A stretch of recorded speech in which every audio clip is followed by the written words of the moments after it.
I found it in the kitchen trash. My son's flag ceremony medal crumpled up, like it was nothing, tossed in with sour milk cartons and greasy paper towels. That dull bronze star, a symbol of Mason's sacrifice for this country, was just lying there like it didn't mean a damn thing. My hands shook as I reached in, not caring about the stench or the mess, just needing to pull it out to make sure it was real. Kathy, my daughter-in-law, threw it away.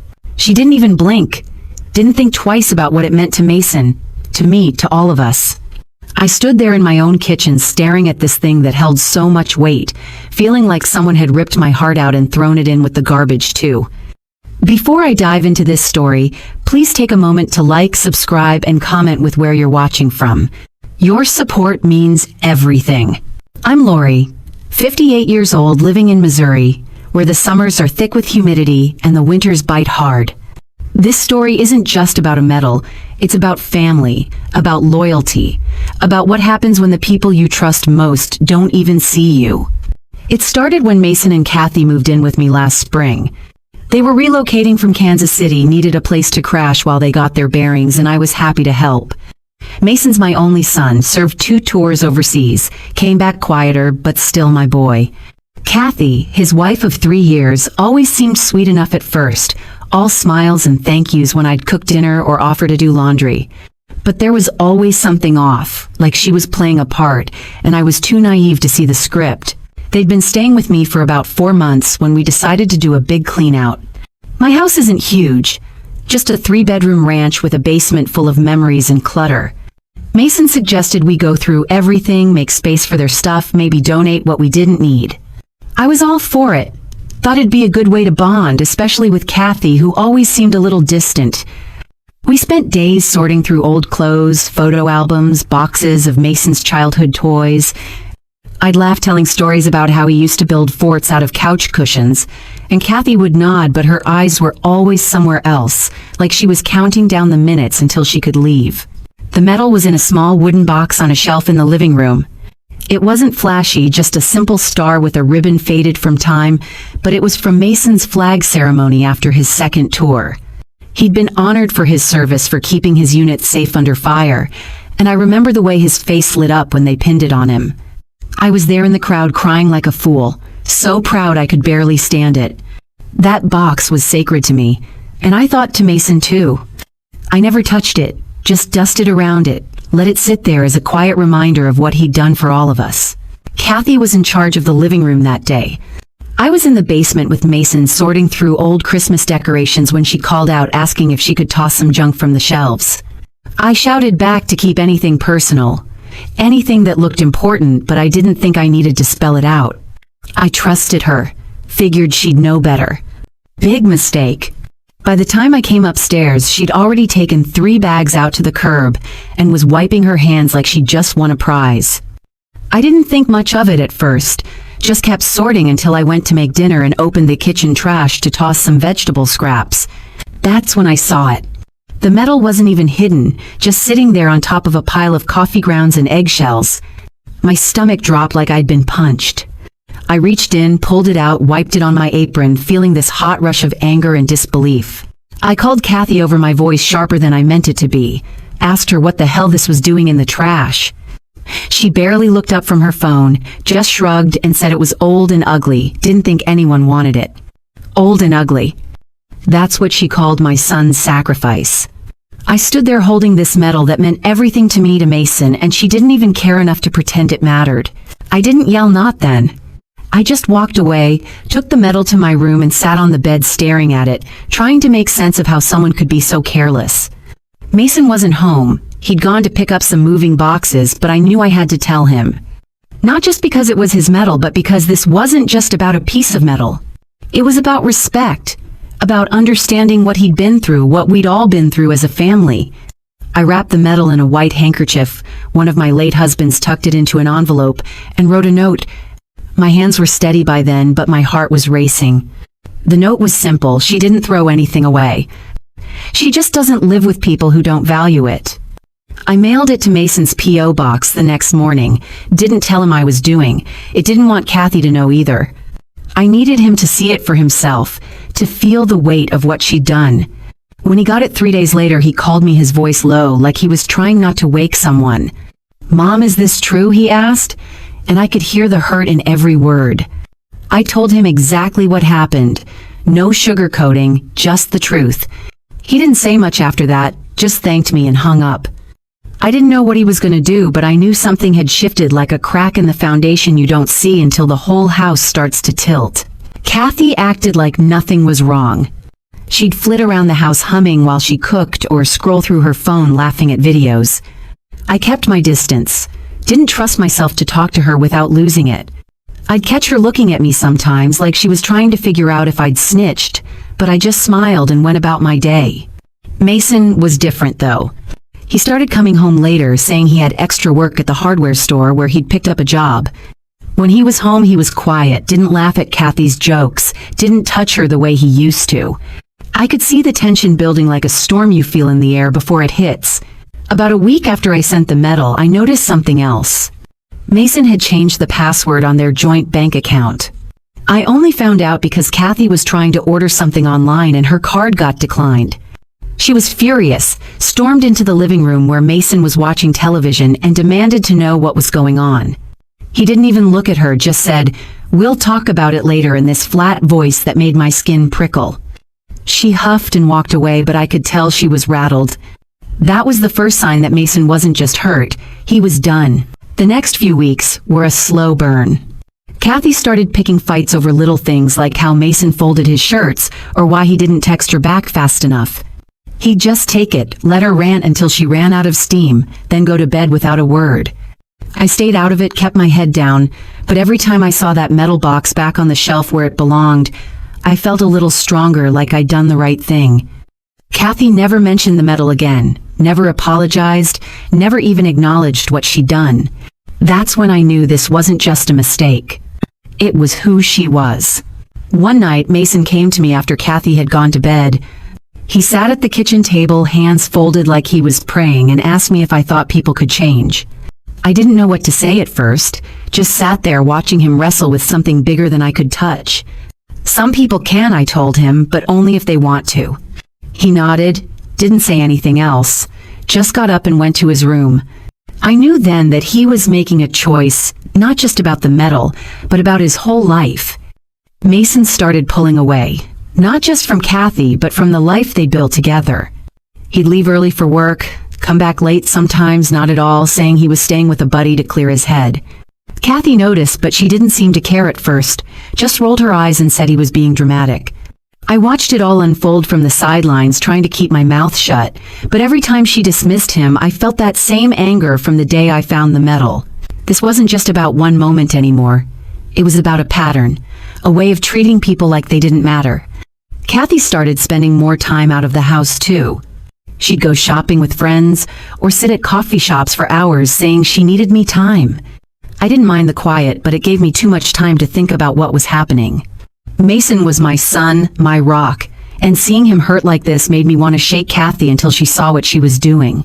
But I didn't. I kept busy, cleaned the house, cooked meals even when no one ate them. I'd put the metal box out on the shelf every morning, like a reminder to myself that I wasn't crazy, that what she'd done was real. One afternoon I was folding laundry when Kathy came home, dropped her purse on the counter and started complaining about Mason. "He's so distant lately," she said, like it was his fault, like she hadn't thrown his honor in the trash. I bit my tongue, kept folding, but she kept going on about how he wasn't fun anymore, how he didn't appreciate her. Finally, I couldn't take it. "Maybe he's distant because you don't respect him," I said, keeping my voice even. She froze, stared at me like I'd slapped her, then laughed this sharp, bitter sound. "Respect for what? That old junk you're so obsessed with." That's when I knew she'd never get it. She didn't just throw away the medal, she threw away everything it stood for. I didn't tell Mason about that conversation, but I think he could feel the shift in the house. He started moving his things out little by little. A box of clothes here, a stack of books there. Kathy didn't seem to notice, or if she did, she didn't care. She was too busy posting pictures online, looking happy and carefree like nothing was wrong. I'd see her at the kitchen table, editing photos, adding filters to make her life look perfect, and I'd wonder how someone could be so blind to the mess they were making. Then came the day Mason sat Kathy down. It was a Sunday evening, the air thick with the smell of the pot roast I'd made, hoping to bring some normalcy back. They were in the living room, I was in the kitchen, pretending to clean but listening to every word. Mason's voice was steady, but heavy, like he'd been carrying this for too long. "We need to talk about us," he said, and I could hear Kathy sigh, like it was just another inconvenience. He told her about the medal, how it wasn't just a thing to him, but a piece of who he was. He asked her why she threw it away, waited for an answer that never came. She just sat there, then finally said, "It was an accident, I didn't mean anything by it." But her voice was flat, like she was reading a script she didn't believe. Mason didn't yell, didn't lose his temper, just kept going. He told her about the bank account, how he'd changed the password, because he couldn't trust her anymore. Not with their money, not with their future. That's when Kathy snapped. "You're making a big deal out of nothing," she shouted loud enough that I stopped scrubbing the counter. "It's just a stupid medal, Mason. Why are you acting like I ruined your life?" He didn't answer right away, and when he did, his voice was so quiet I had to strain to hear. "Because you did," he said. "Not because of the medal, but because you don't see me." I stood there, gripping the sponge, feeling like I was witnessing the end of something I couldn't fix. Kathy stormed out after that, grabbed her purse and left the house tires squealing as she peeled away. Mason didn't follow, just sat on the couch, head in his hands. I wanted to go to him to tell him it would be okay, but I didn't know if that was true. Instead, I brought him a glass of water, sat across from him, and waited. After a while, he looked up, eyes red but clear. "I'm done, Mom," he said, and I nodded because I knew he meant it. Kathy didn't come back that night, or the next. Mason started packing in earnest, rented a small apartment across town, and moved out within a week. I helped him load boxes into his truck. Didn't ask too many questions, just let him know I was there. He left the metal box on the shelf, didn't take it with him, and I didn't ask why. Maybe it was too heavy. Maybe he needed to leave it behind, to move forward. Either way, I kept it there, dusted it every day like a promise to myself that I'd never let anyone disrespect my son again. Kathy showed up a month later, banging on my door like she was owed something. I was watering my plants, the geraniums I'd been nursing through a dry spell, when her voice cut through the quiet. My stomach twisted, but I didn't rush, just set the watering can down and walked to the front. She stood there, hair a mess, eyes puffy like she'd been up all night. "Where's Mason?" she demanded, shoving past me into the living room before I could answer. I told her he'd moved out, didn't give her the address because I didn't trust her not to cause a scene. She laughed, sharp and bitter. "Moved out? He can't just ditch me like that, Lori." I stood by the door, arms crossed, watching her pace like she was trying to burn a hole in my rug. She started ranting about how Mason was blowing this out of proportion, how he'd always been too sensitive, how she didn't deserve to be treated like the bad guy. She went on for a good 10 minutes, blaming him, blaming me, saying I'd poisoned him against her with my old-fashioned nonsense. That stung, but I kept my face blank, let her words bounce off me like rain on a tin roof. She finally slowed down, looked at the shelf where the metal box sat, and her eyes narrowed. "That's what this is all about, isn't it? That stupid piece of junk."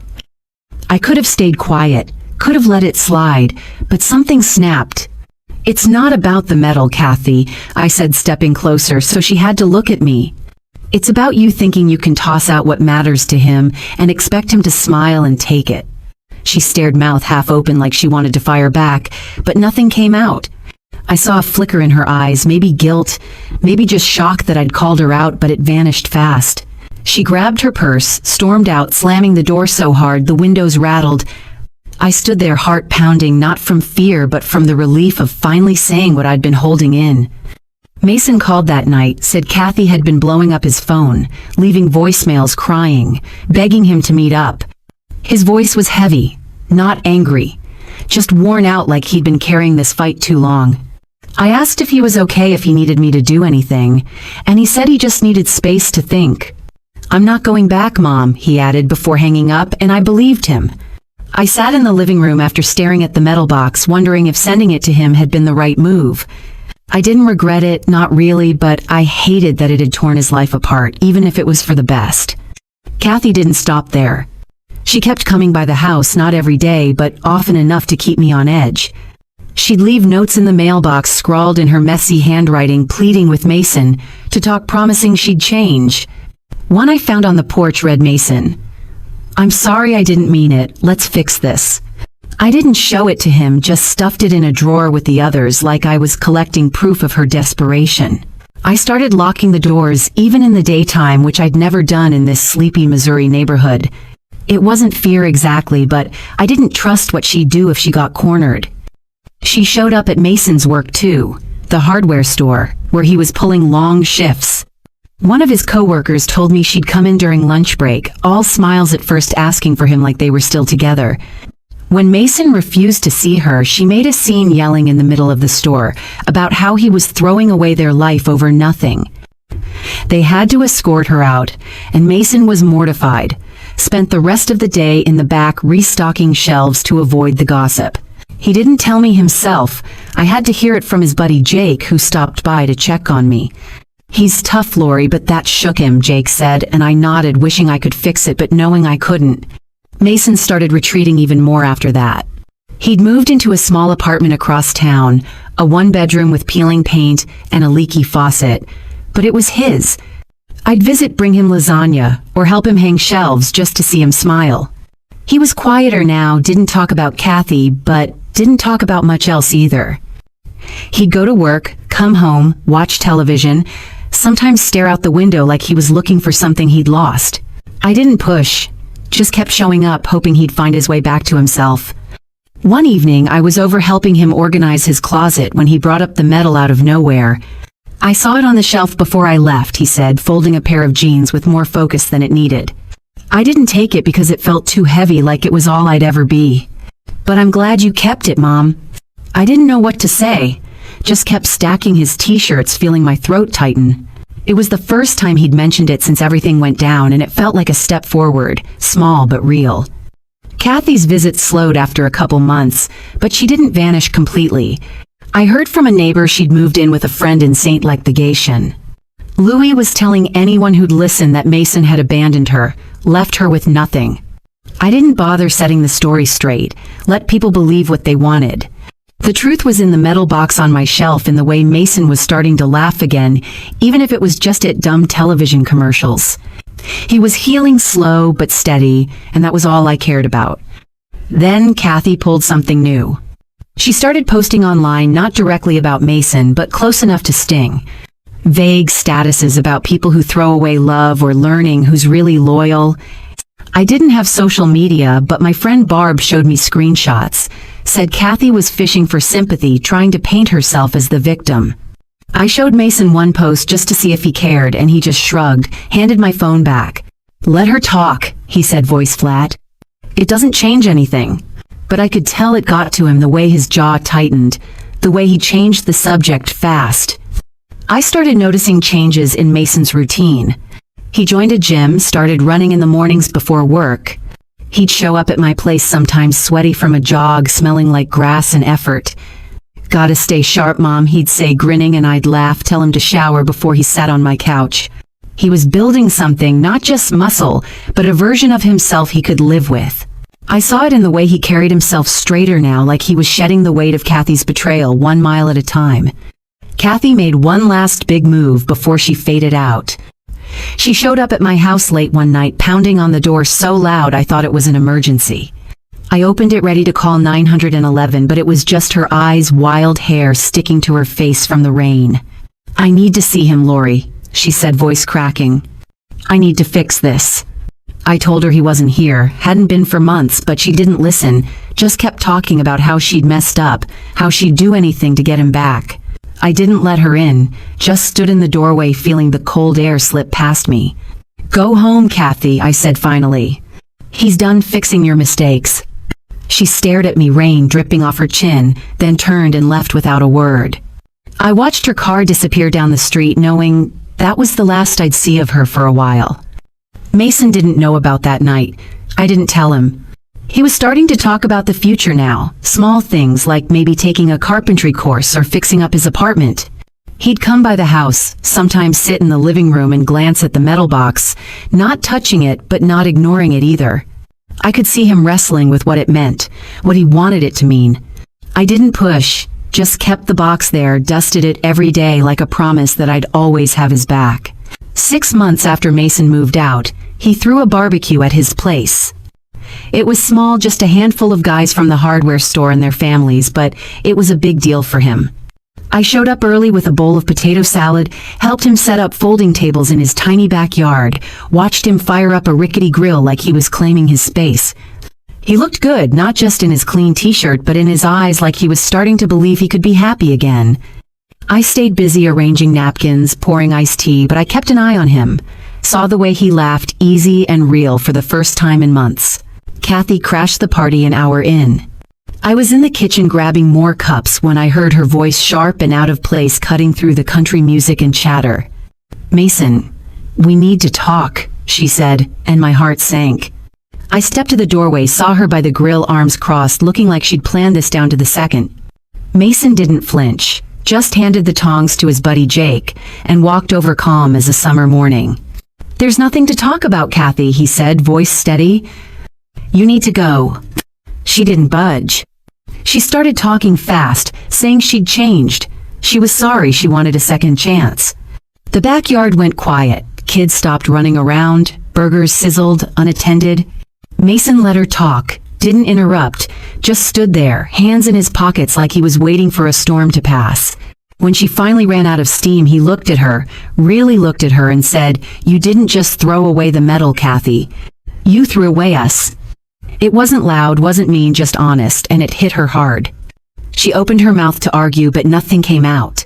She turned and walked away, head down, like she was carrying every mistake she'd ever made. The party picked back up after that, music cranking louder, people laughing, maybe a little forced at first. Mason stayed by the grill flipping burgers, but I could tell he was rattled the way his shoulders stayed tight. I didn't say anything, just kept close, helped clean up. When the last guest left, before I drove home, he hugged me tight, whispered, "Thanks, Mom," against my hair. I didn't ask what for, just squeezed him back and left feeling like he was starting to find his footing. Kathy disappeared after that. No more notes, no more late-night visits. I heard through Barb she'd moved to Chicago chasing some new job, or maybe a new guy. I didn't care, as long as she stayed gone. Mason kept moving forward, started taking night classes at the community college, carpentry like he'd mentioned. He'd show up at my place with textbooks, talk about dovetail joints and wood grains, eyes lit up like a kid with a new toy. He was building something bigger than furniture, a life he could be proud of. I started volunteering at the VA center around then. It wasn't planned, just happened after I ran into one of Mason's old army buddies at the grocery store. He told me they needed help with events, sorting donations, talking to vets who didn't have anyone else. I signed up the next day, started spending my Saturdays there. I'd organize fundraisers, or sit with guys who'd seen too much, listen to their stories about deserts and jungles and home. It made me feel closer to Mason, like I was honoring what he'd been through, even if he didn't want to talk about it. One day, Mason came by the VA center unannounced. I was setting up for a coffee social, folding chairs in a circle, when he walked in. He didn't say much, just helped me carry tables. Didn't flinch when one of the older vets clapped him on the shoulder, called him soldier. Afterward, we sat in the parking lot in my car, him staring at the dashboard, me waiting. "I didn't know you were doing this," he said finally. "It's good, Mom." I nodded, didn't push, just drove him home, feeling like we'd crossed some invisible line together. Kathy's name popped up now and then, usually from nosy neighbors or friends who didn't know the whole story. I heard she'd gotten engaged. Some guy she met in Chicago posted a ring pic online like it was proof she'd moved on. I didn't tell Mason, figured he didn't need to know. He was dating too, nothing heavy, just dinners with a woman from his carpentry class. He didn't bring her around, didn't talk about her much, but I could tell he was testing the waters, seeing if he could trust again. The metal box stayed on my shelf, a quiet reminder of everything we'd been through. Mason would look at it when he visited, sometimes pick it up, turn it over in his hands.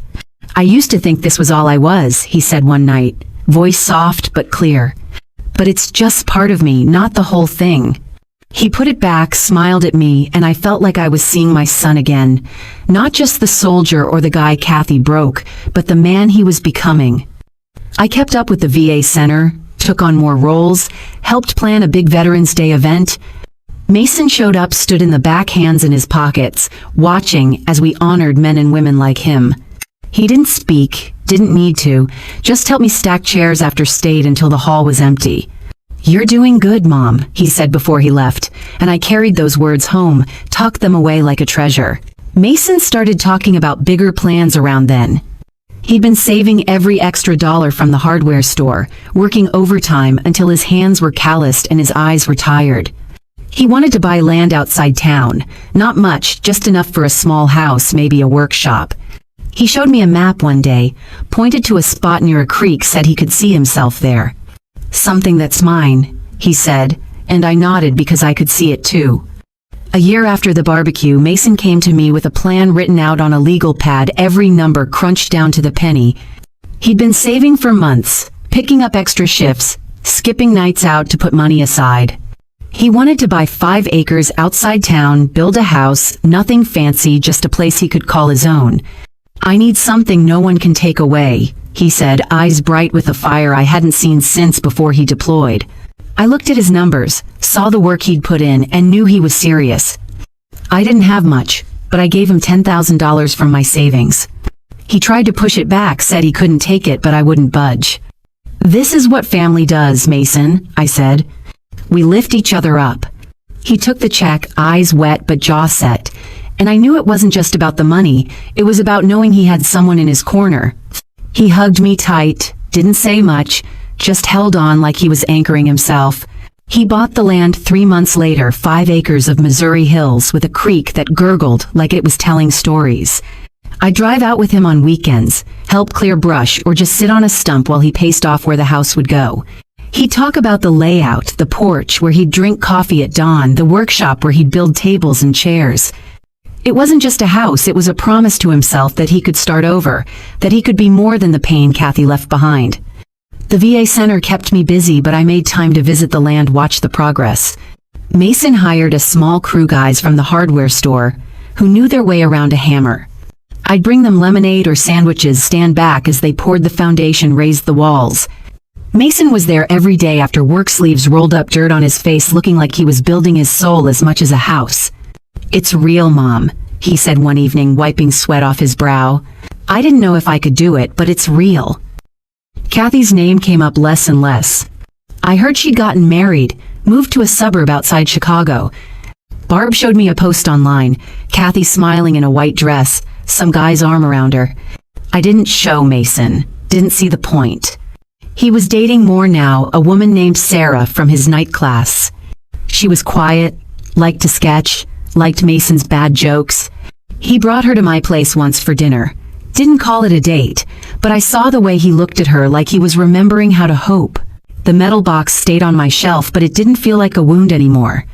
Mason would pick it up, sometimes hold the metal, let it catch the light. "I'm not that guy anymore," he said one day, putting it back. "But I'm not ashamed of him either." I nodded, didn't say anything, just let him have the moment. It was his to carry or set down, and he was choosing both in his own way. The house started to take shape, walls up, roof on, windows glinting in the sun. I'd drive out, bring Mason coffee, watch him walk me through the skeleton of his future. He'd point out the kitchen, where he'd cook, the bedroom, where he'd sleep, the porch, where he'd listen to the creek. "This is mine," he said one day, voice steady. "No one can touch it." I believed him because I could see it in the way he stood, like a man who'd fought for every inch of his peace. I kept volunteering at the VA center, helped plan a memorial for fallen soldiers. Mason came, stood with me as we laid wreaths, read names. He didn't talk about his own time. Overseas, didn't need to. He helped me clean up after, stayed until the last candle was snuffed out. "You're making a difference, Mom," he said as we walked to my car. I didn't know how to answer, just squeezed his hand, drove home with my heart full. The house was finished a year later, small but sturdy, with a porch that faced the creek. Mason moved in, invited me over for the first night. We sat on folding chairs in the empty living room, ate pizza off paper plates, laughed about nothing. He looked around, walls bare but his, and said, "This is it, Mom. This is home." I nodded, didn't trust my voice to hold steady. The metal box was still on my shelf, but it didn't feel heavy anymore. It was a piece of him, a piece of us, and we were both learning to carry it without breaking. Mason kept building his life one day at a time. He opened a small woodworking shop in town, sold tables and chairs with his name carved into the grain. Sarah was around more, helped him with the books, sometimes stayed for dinner. He didn't talk about forever, but he didn't need to. I could see it in the way he lived now. Present, grounded, ready for whatever came next. The metal box is still on my shelf. I don't know if Mason will ever take it back or if it'll stay with me forever. But it's not a burden anymore. It's a reminder of what he survived, what he built, what we both learned about love and loyalty and starting over. Every time I dust it, I think about that day in the trash, the note I sent, the choice I made to stand by my son. I'd do it again in a heartbeat because it gave him the chance to find himself, to build a life that's his own. If this story hit you, check out the next one on your screen. Click subscribe and turn on notifications so you don't miss what's coming. Thanks for being here.